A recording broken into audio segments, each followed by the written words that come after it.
1945, the last days of the war, and the Nazis know the game is up because the Russian tanks are rolling in here about an hour and a half north of Berlin. Hermann Goring is on the run, and he's taking with him whatever swag he can carry. But what he can't take is packed up into cases, and the legend goes thrown into this lake. And that is what I'm here to look for. At the end of World War II, the Allies made a series of shocking discoveries. Hidden in trains, bunkers, and deep underground, they found mountains of stolen treasure. That must have been like going into Aladdin's cave. Hitler and the Nazis had looted an entire continent and committed the greatest theft in history.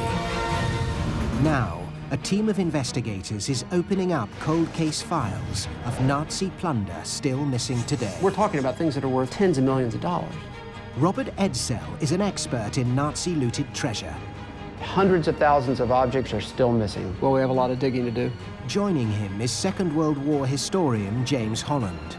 None of this was really his. He'd just taken it. And investigative journalist Connor Woodman. And this is a genuine treasure hunt. We dig a hole in the ground and we find those cases. Their mission, uncover new clues. Oh gosh, this is it. Explore Nazi hideouts. Whoever built this brick wall really didn't want anyone to get through to the other side. Find out how the treasure was stolen and where it might be now. What a piece of history.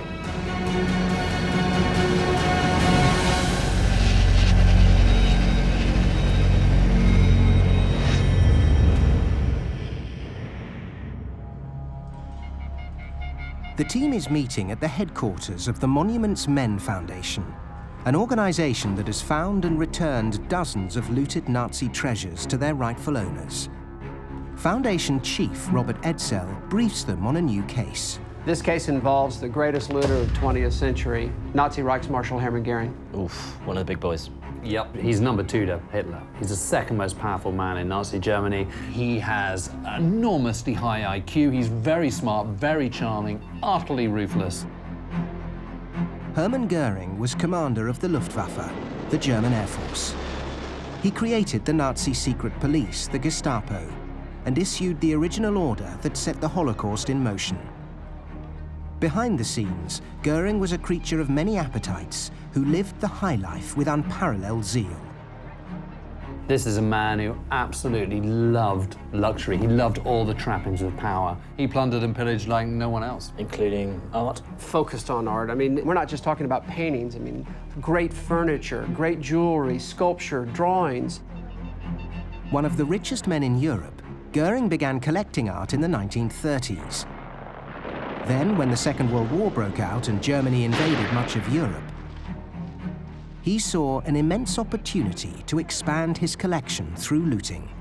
He saw himself as this Renaissance man who had to be surrounded by these great art treasures, all these rationalizations to set up one of the great looting operations in history. And there's no doubt that works of art that Goring had in his collection, a number of these things are still missing. And we're talking about things that are worth tens of millions of dollars. Still out there. Still out there. And that's what we're responsible for doing, is trying to find some of those missing objects. So if we're on the hunt for Nazi art, Hermann Goring's a good place to start. Ground zero.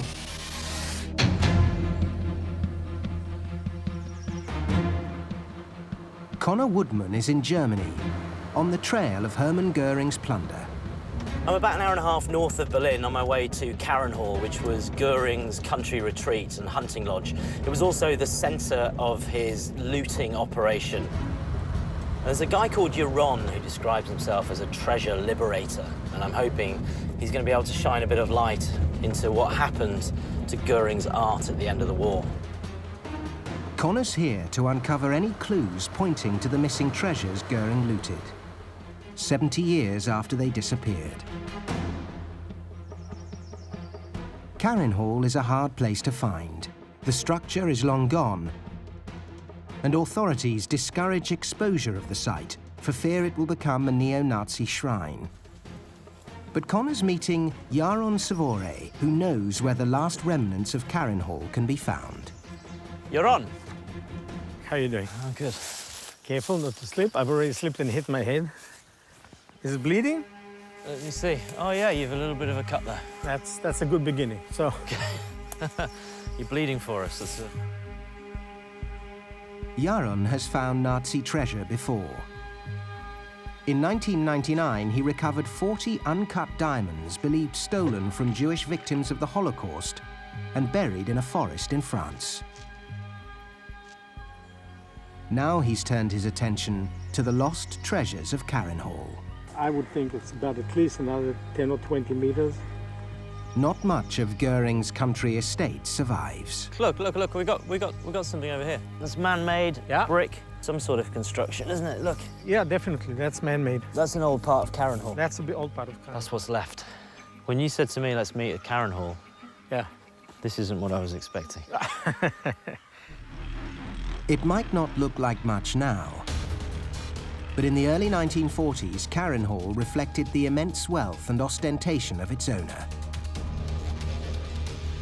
A vast complex of libraries, reception rooms, a spa, and even its own pack of lion cubs.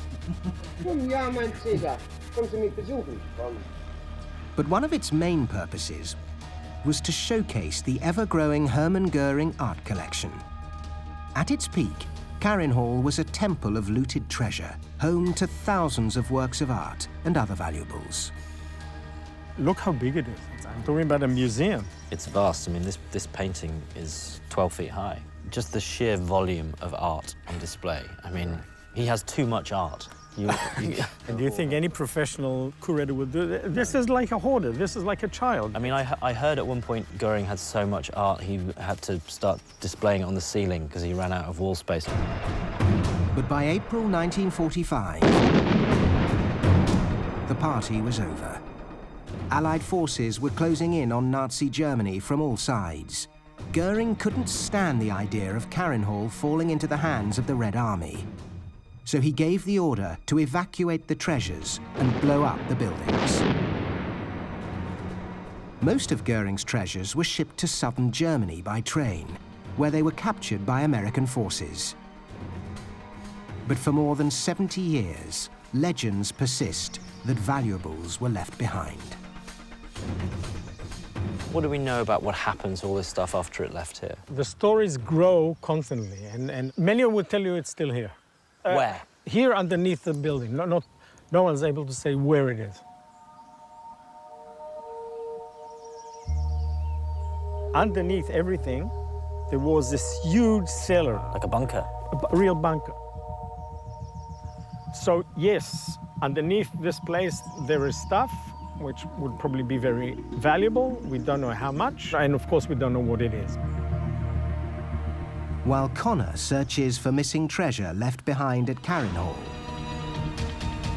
James Holland is chasing leads to uncover how Goring was able to steal so much art and treasure in the first place. He's about to meet one of the only men still alive who actually came face to face with the Reichsmarshal himself. Hello, Mr. Katz. It's James Holland for you. Nathan Katz was one of Holland's leading art dealers.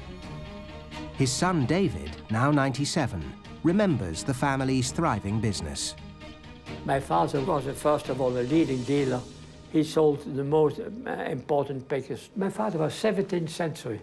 That was Rembrandt, Rubens, Frans Hals, Hobbema. Which is all the stuff that Goring and the Nazis really liked.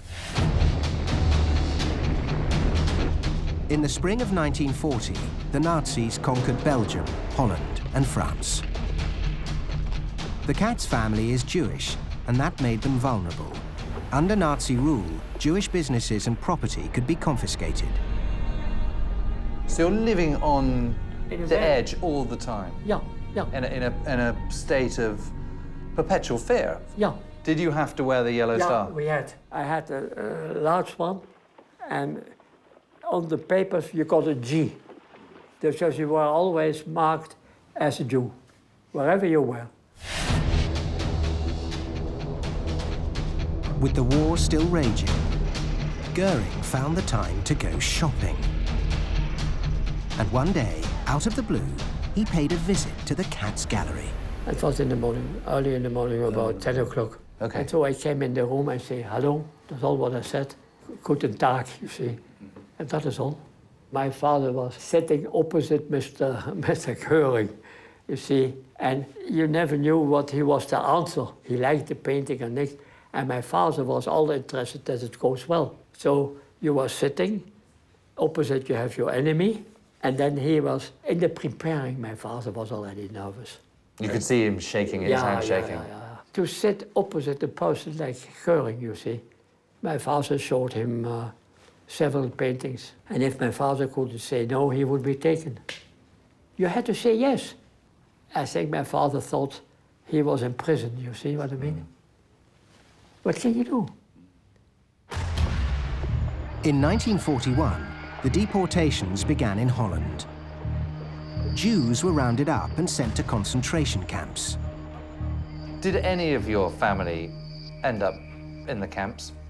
Yeah, oh yes. First of all, a sister of my father died in a camp. Secondly, my grandmother of the mother of my father was taken in a camp, you see. With the entire family in danger, David's father Nathan made a deal and used his connections in the art world to procure dozens of paintings from across Europe for the Nazis, including a Rembrandt that Goring gave to his wife as a birthday present. So you were using these paintings as a kind of bargaining chip? One hand washed the other.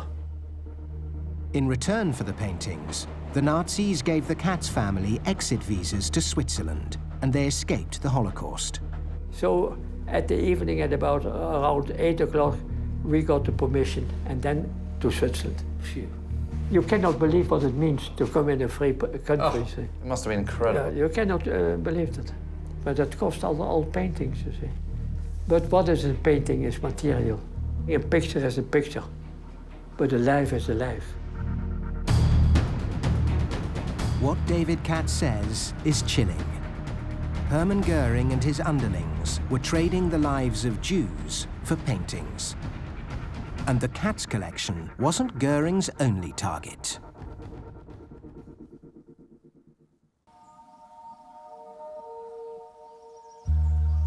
The team is on the hunt for artwork looted by Field Marshal Hermann Goring, the second most powerful man in Nazi Germany.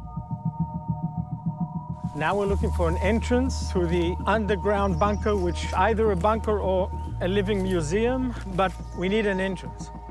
Investigative journalist Connor Woodman has teamed up with Nazi looting expert Jaron Savore to comb the ruins of Goring's once lavish estate in search of any remaining traces of his looted treasures.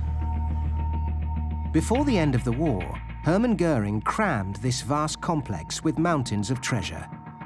Paintings by masters like Botticelli and Rembrandt, hundreds of sculptures and tapestries, collections of gold, silver, and precious gems, a hoard that would be worth billions today. This is interesting, Jaron. What's this? This would have been one of the chimneys. One of the chimneys coming up from the bunker. As you see, it's totally imploded. Not much is left of Carinhall because Goring ordered it blown up at the end of the war. I mean, there's debris everywhere, isn't there, of evidence of a construction. But Jaron believes sections of the bunker may have survived. Underground rooms that could have housed parts of Goring's looted collection. What I know is he built Carinhall where the two lakes meet on the spit of land between the two. Right. So the fact that we can see one lake over here and the other lake over there, right. we're in the right spot. Exactly. There's a little hole there. Right. And there's another small hole there. That's a really small hole. I get in, I can get stuck like Winnie the Pooh, you won't be able to get me out. Plus, So it's me then. listen, I'm not scared of Germans, not scared of Nazis. This will kill me. You think this goes all the way under Carinhall? Yes. Right, I'm gonna keep my phone because it's got a torch on it. Better you than me, my friend.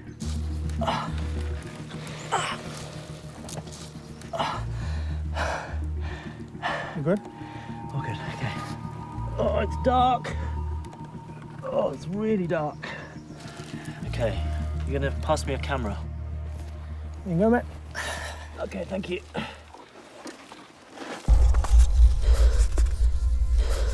Okay, so I'm wriggling down this hole. I've still got the ceiling pretty close to my face, and it's starting to open up a little bit. Okay, I'm in. How big? Can you stand? No, I can't stand, but I can crouch, maybe. I can see a huge tyre down here you're on. Again? A huge tyre, like a big truck tyre. I guess something used for transporting stuff, maybe.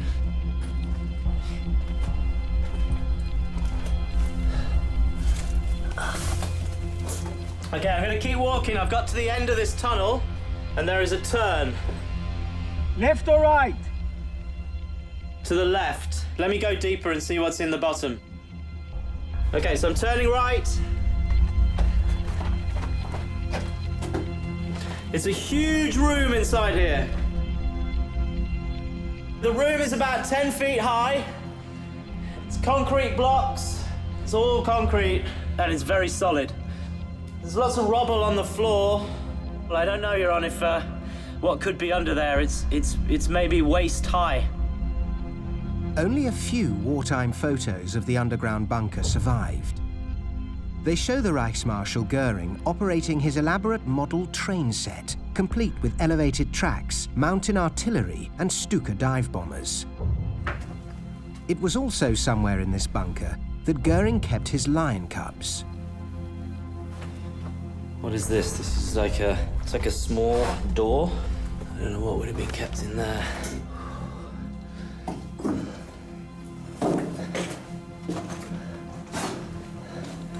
Another doorway.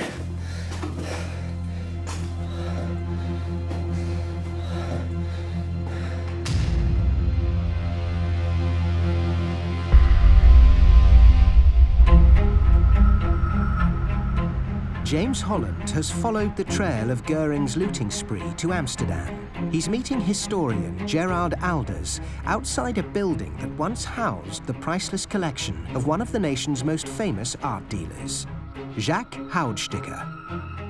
So Gerard Goring is coming here really soon after the Dutch surrender. Yeah, about 5 days after the Dutch surrender, he is here to have a look at the Goudstikker collection. Goring had his art spies all over Europe, so he knew what was in stock here in this gallery.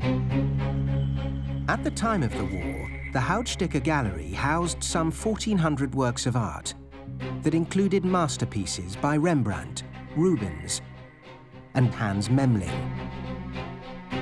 For Goring, it was an irresistible target, even as the fate of Europe hung in the balance. You would have thought that, you know, as Commander-in-Chief of the Luftwaffe, with a major campaign still ongoing, that he's got slightly more important things to be thinking about. Things to do, yeah. But that's what he did all the time, actually. He always made detours to visit an art dealer or a depot where he could get his paintings. And he was very eager to get this collection. And I even have a picture here of Mr. Goring leaving the Goudstikker collection. With it's unmistakably the same place, isn't it? But he looks very, very satisfied, actually, knowing what is waiting for him. Yes. So satisfied. Yes, he looks like the cat Waiting who's that got he the is, cream. Yeah, absolutely. That's, yeah. The war was still in its early stages, yet Goring was already well on his way to building a private collection of historic proportions. Although he could simply take whatever he wanted at gunpoint, Goring often opted to pay at least a nominal fee, and sometimes more. He was obsessed with maintaining the public image of a wealthy connoisseur, and not a common thief. As the war went on, he enlisted a network of European agents to assist in finding collections to plunder. One of the most notorious was former German banker Alois Miedel. Miedel was a German citizen who lived here in the Netherlands since 1932. He had a bank in Amsterdam. He had mines in the Dutch East Indies, and very much interested in the art business. Miedel saw a great opportunity in the chaos of war. He coerced the Goudstikkers to sell their entire estate to him for a knockdown price, threatening they would be deported and their property confiscated if they did not agree. So while Goring walked in and purchased the paintings for a ridiculously low price, Miedel in turn bought both the Goudstikker gallery and the rest of the family properties for a pittance. Oh gosh, this is it? Of this. So there is a formal contract written out? Yeah, the collection was worth about 6 million guilders at the time, and he got it in the end for 2 million, so that's a third of the price. What kind of pictures are we talking about here? Carinhall's. Yes, because Carinhall is Goring's favourite, isn't it? Yes, the old master paintings he was very fond of. Altogether, it were, I think it were about 1,300 pieces in the Goudstikker collection. He bought, I think, maybe 600 or 800. But that still leaves Miedel with a good old load of amazing paintings. Yes. In today's art market, the value of the Goudstikker collection stolen by Goring and Miedel would be worth hundreds of millions. So Goring's happy, Miedel's happy. The only ones that aren't happy is the Goudstikker family. Their entire collection and estate effectively fleeced from them. Their collection was sold, so no, they were absolutely not happy. And there's also an entire paper trail here. I mean, it's legitimizing something that's not really legitimate at all. No, this kind of buying is called looting by purchase, so it absolutely stinks.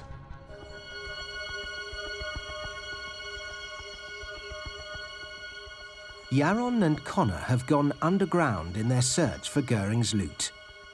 This mysterious bunker somehow survived the demolition in 1945. Could this labyrinth underneath the ruins of Goring's mansion, Carinhall, have been used to hide some of his stolen treasures?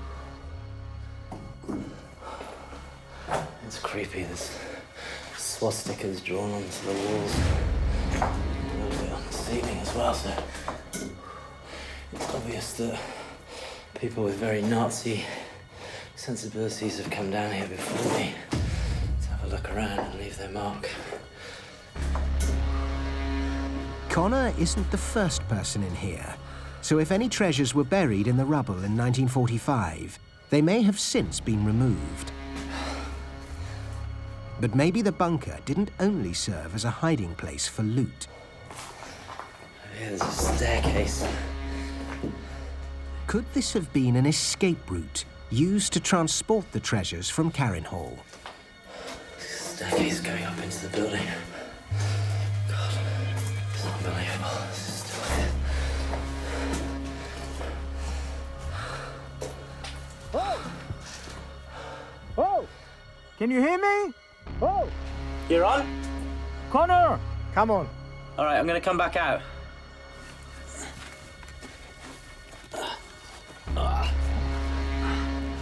Oh my God. Oh, it's good to see you. It's good to see you. You good? I'm good.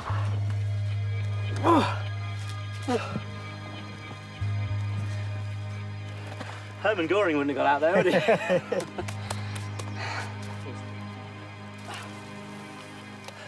Good day's work, yes? And you're clean and nice. A good day's work, yeah. So I mean, drink? it's fascinating to see that because I thought it was all gone. So the corridor as you go down is maybe this wide. And where were the steps? You go through a big room first. The big room is... Big as how big? It's 10 meters across, maybe 15 meters Ooh, long. it's huge. It's a big room. Huge, and the So it's a hall? Yeah, it's like a hall. And then through that door, then turns left, then turns right again, then a staircase coming up. Might be a hole. So you found the staircase into our friend Goring's hidden place. That's well done. Is it possible that this bunker with tunnels all the way into the great halls of Carinhall served as an escape route for treasure at the end of the war? Second staircase goes that way. And if so, 20, 30, 40, 50? where did they take the missing loot? The answer may lie in a local legend about Nazi treasure lying at the bottom of a lake.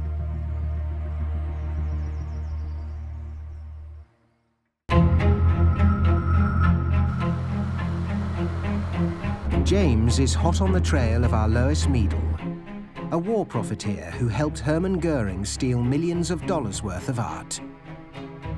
The connections between Miedel and the Nazis run deep. His wife knows Goring's sister. It turns out he's stayed at the Berghof, Hitler's country house in the Bavarian Alps. And it turns out that his wife is Jewish. Now, normally this would be a massive problem, but not so in his case, because Goring has had her Aryanized. It also turns out that he hasn't just got Goudstikker's collection. He's taken everything, lock, stock and barrel. Houses, estates, even a castle. Before the war, Castle Nijenrode was the Goudstikker family estate. But in 1940, Meadle moved in. Gosh, this really is absolutely amazing. It might have been the middle of the war and half the Dutch population might have been starving, and yet Meadle continued to live the high life. We have an account of a party here in which champagne is being served and caviar and oysters, all handed out by turbaned Indian waiters and all served on Goudstikker's own porcelain. Meadle, like Goring, was just addicted to luxury, but the point is, none of this was really his. He'd taken it from Goudstikker. The Goudstikkers were left with nothing after Meadle and Goring had looted their entire estate and collection. Rembrandts, Rubens, Cranachs and Memlings. A collection worth hundreds of millions today vanished. What happened to all these artworks?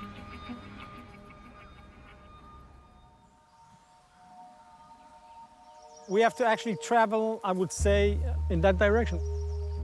Connor is on the hunt for priceless treasures possibly smuggled out of Goring's lavish country estate at the end of the war. Treasure hunter Jaron Savore has brought him 45 kilometers away to the shores of Lake Stolpsee. It was here in the 1980s that the East German secret police conducted a top-secret recovery operation based on reports that boxes of gold from Carinhall were dumped in the lake. The legend was that Hermann Goring sent his treasure to be dropped in the lake. And the story is that on the 3rd of April, 1945, a truck arrived in the early evening hours. The truck, driven by an SS officer, stopped on the shores of the lake, and 3 prisoners were ordered to load a rowing boat. They load one of these boxes on the rubber boat and they start rowing. They get to a certain point, then he orders them to drop it into the lake, and they do it 3 times. 1 box, 2 boxes, 3. When they come back on the 3rd time, the officer kills all the 3 men. To this day, the boxes have never been recovered. And that's exactly 100 meters, right? But Jaron has exact coordinates. In 2013, he did 3D sonar scans of the lake and identified 3 abnormalities in the lake bed.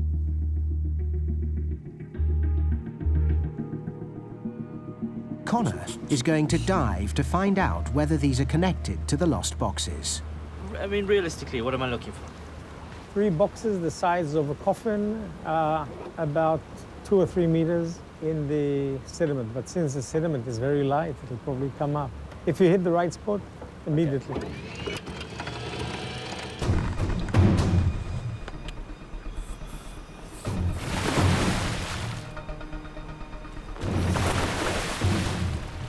This is it, the treasure. Good luck.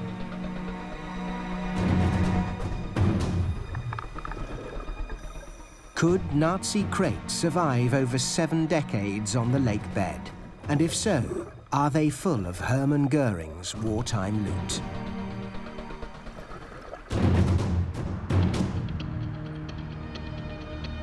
To dig up more clues about the missing artwork stolen by Goring, Robert Edsel has tracked down the heir to the Goudstikker collection.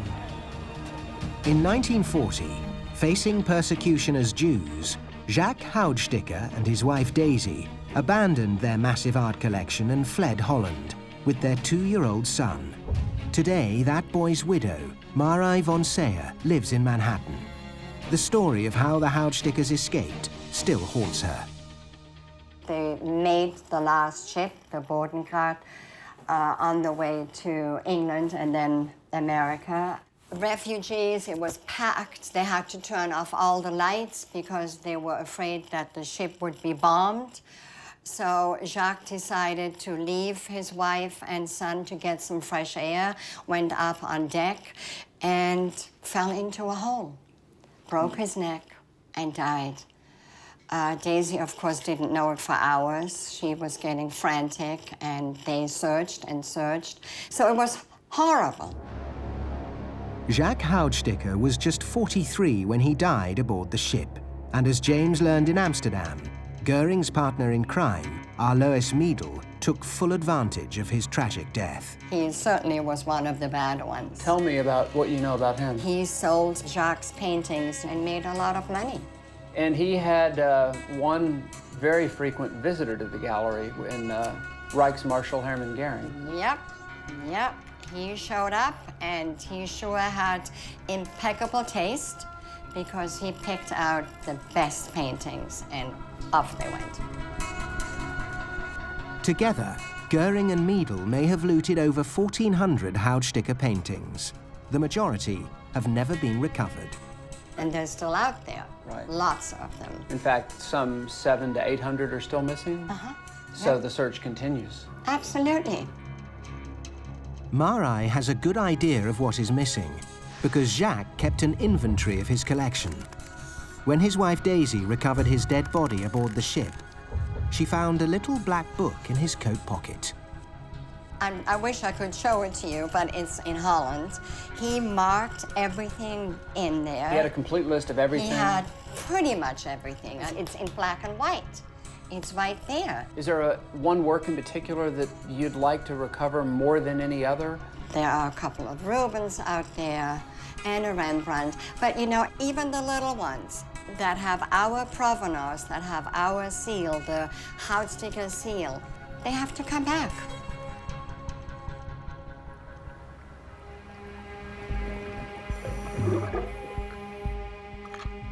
Connor is deep in the murk of Lake Stolpsee in northern Germany, searching for 3 crates that could contain looted treasure from the Second World War.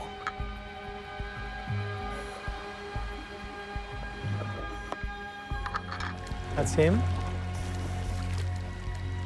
How'd it go, man? Describe it. It is a silt at the bottom. Right. What I'm doing now is, I'm pushing my hand right into the dirt, into the silt. It's to my elbow. Right, yeah. Below that is a layer of mud.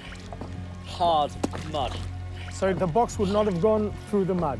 I would be surprised. The results are promising. Jaron wants to investigate the site further, so he asks Connor to dive again, this time probing the lake bed with a 2-meter pole. Thank you. Ricardo, don't forget to put the rope on him. If Jaron and Connor want a chance to find any boxes, establishing the depth of the mud is key. If it's deeper than Connor can probe, it means the crates may have sunk into loose silt more than 2 meters deep before coming to rest. And that will require a larger recovery operation.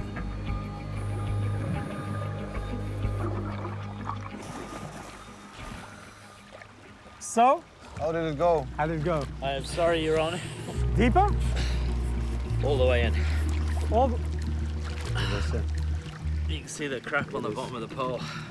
Now I'm thinking, if a box has gone in there, yeah, it could have gone deeper, especially if it's heavy, if it's full of something heavy like gold, and it's a heavy box, over time it could sink and sink and sink. I agree. The mud is deeper than Jaron originally thought, and the zero visibility in several meters of silt makes diving impossible. I'm sorry we didn't find anything for you today. No, you found a major find. We now know where we should look. Well, I'm glad this was useful. Well, no, It's a pleasure. really, both the bunker and this, it's very good, fine. Jaron now knows for certain that he needs dredging equipment to continue the search here.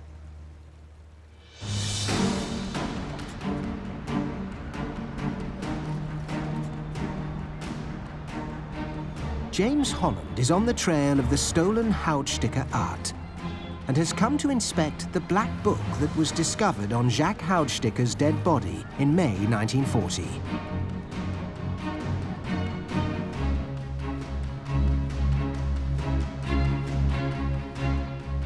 It is a detailed list of over 1,100 of the 1,400 artworks he abandoned when he fled Nazi-occupied Holland with his family.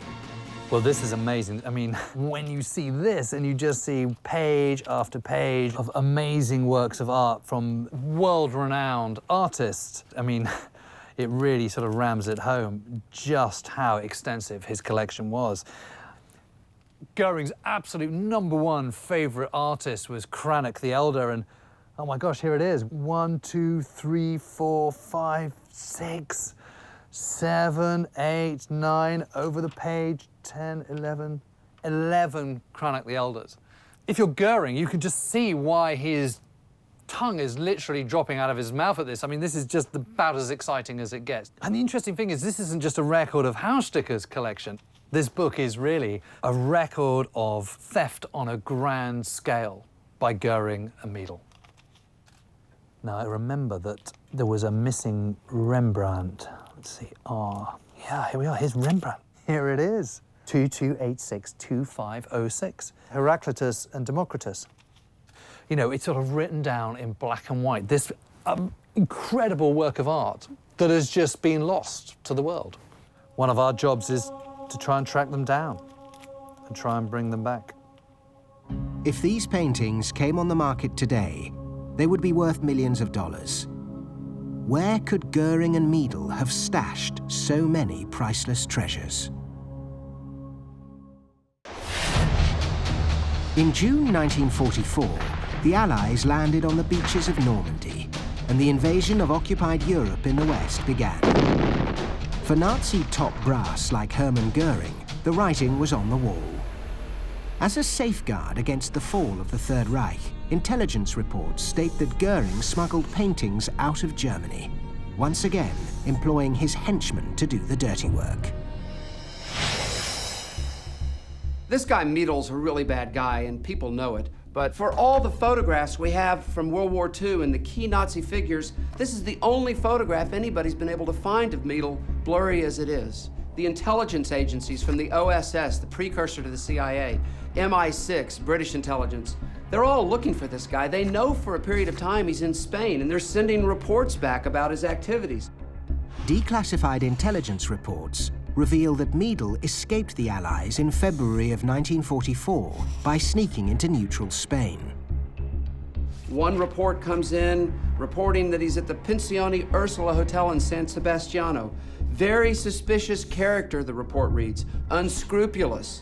Another report notes that he crossed the frontier with 2 American cars, one of which was stolen. In Spain, he traveled between Sebastian and Madrid, staying at the Continental Hotel and also the Ritz and Gaylord in Madrid. Living the high life, this figure was. Various secret agencies report that Meadle smuggled hundreds of stolen artworks into Spain and attempted to unload them on the black market. These intelligence reports that are trying to describe and pinpoint how many works of art he has are indicating the degree of his operation and how complicated it is to figure it out. This is a record of a conversation between Alois Meadle and Spanish authorities.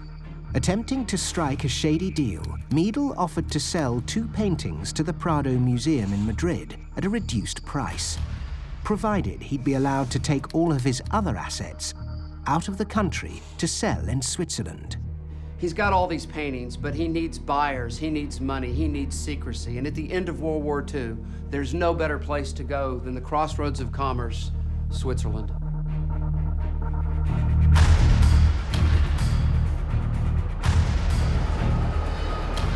Connor is in Switzerland, chasing Alois Meadle, hoping to uncover whether or not he stashed looted art here at the end of the war. Thomas, hi. He's meeting with Swiss historian Thomas Baumberger. Do we have a sense of how many paintings were passing through Switzerland? Well, it must have been thousands. Switzerland was certainly the most important art market in Europe during the war. If there was a large number of paintings passing through Germany and ending up in Switzerland, where were they being stored while they were in Switzerland? Well, certainly some of the paintings were stored in bank wards, some were stored with lawyers, some with the art dealers. I mean, after the war, the Allies suspected that the banks, some banks were hiding paintings, and they pressed with authorities to make an investigation, but it has never been done. It's possible that there are still the safe deposit boxes in banks that have not been opened for decades. Right, so we're on the trail of Meadle and the Goudstikker collection. Do we have any evidence that Meadle was doing dealings through the Swiss banks as well? Yeah, there's a letter by Meadle in which he writes, Middle asked his lawyer to send his paintings to UBS in Zurich, a Union Bank of Switzerland, and that he would cover the expenses.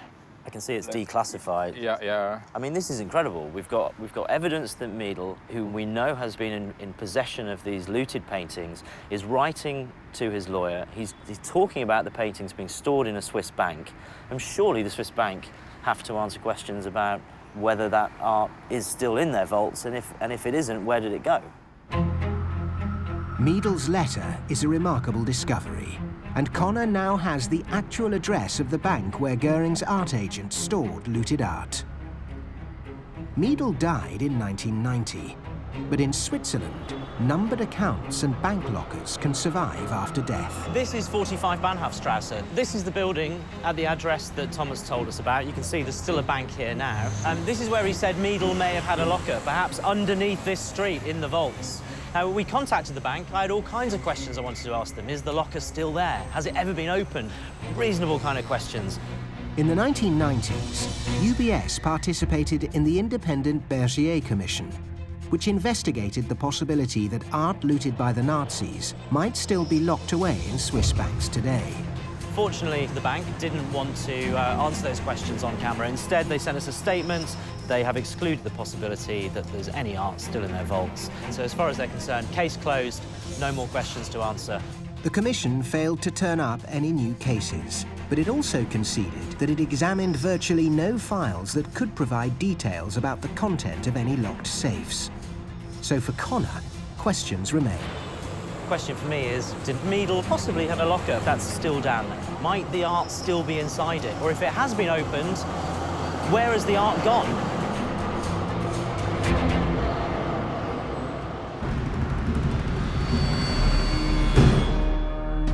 We know Miedl was doing business in Switzerland. He tried to sell paintings in Zurich.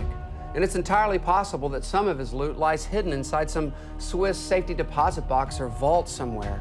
But according to Swiss law, 60 years have to pass from the time of his death before officials can make that determination. And he didn't die until 1990, so that's 2050. That's a long time to wait. In fact, it's too long. Hundreds of the Goudstikker's stolen artworks are still to be found.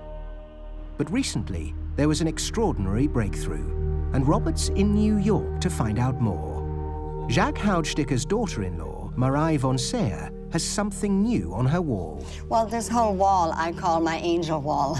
I love it.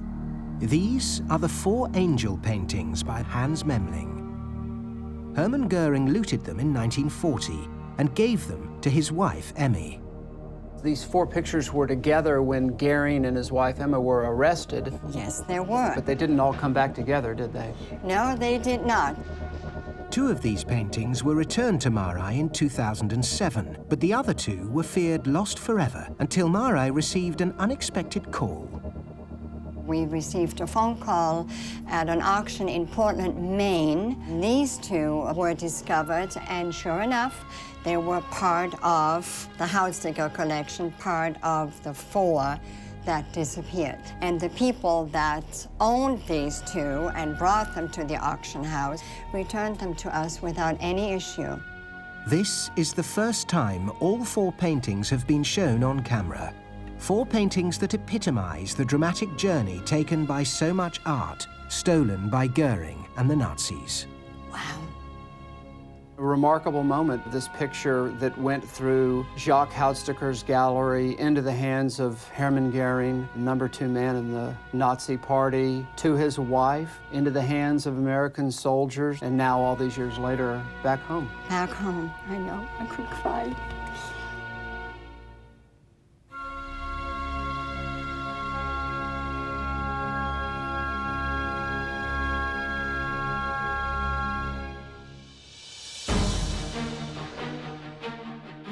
The investigation into Hermann Goring's looting operation has taken the team from Germany to Holland, the United States, and Switzerland. Valuable new clues have come to light, and some treasures have made their way home, but thousands still remain missing. And the men most responsible took the secrets to their graves and never faced true justice. The wrongs which we seek to condemn and punish have been so calculated, so malignant, and so devastating that civilization cannot tolerate their being ignored. At the end of World War II, Hermann Goring was arrested and put on trial for war crimes, including the plundering of art. The defendants to plead guilty or not guilty to the charges against Hermann Wilhelm Goring. When the charges were read against Goring about looting of art and antiquities, he was offended. He thought of himself as this great collector. And yet, when the accusations were leveled against him for crimes against humanity, he smirked. Goring was sentenced to death by hanging. His request for a soldier's death by firing squad was denied. Just hours before his execution, he committed suicide by ingesting cyanide. Goring managed to cheat the hangman's noose, but not the judgment of history. Thousands of his looted art treasures were found in caves, castles, and bunkers, but the majority of the Goudstikker collection remains missing. A 70-year cold case now has new leads. We're working hard to pursue those leads and contribute to the recovery of these works of art and get them back to their rightful owners. The hunt continues.